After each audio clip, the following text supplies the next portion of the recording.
Happy Tax Day, everyone. Hi, I'm Mark Levine. I'm running for Congress, the 8th Congressional District. Today is April 15th, and I'll bet no one ever told you Happy Tax Day before.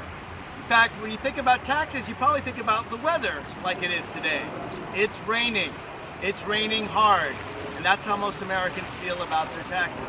And I get it. Nobody wants to pay their taxes. No one wants to pay for all the things that Uncle Sam provides. But sometimes we forget exactly what the government is providing to us with our tax money. I drove here on some pretty crowded roads.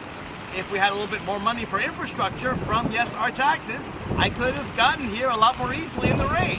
I'm sure you could have as well. The question is not how much you're paying, but where our tax money goes and who pays it. And the Progressive Change Campaign Committee has a petition signed by 33,000 people talking about where they want their priorities. So Paul Ryan's budget, the Republican budget, says we want to make poor people poor. We want to deny people food stamps.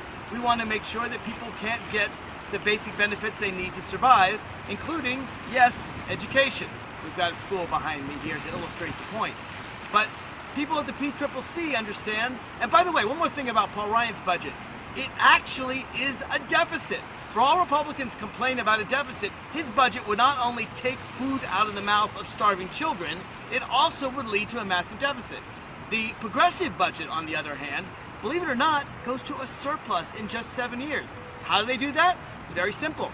They actually make millionaires, and I don't mean millionaires, I mean people who make more than $1 million a year, so they're doing pretty well. They will have to pay taxes that are still less than what they paid under Ronald Reagan, under most of his presidency. And if you do that, guess what? The deficit goes away.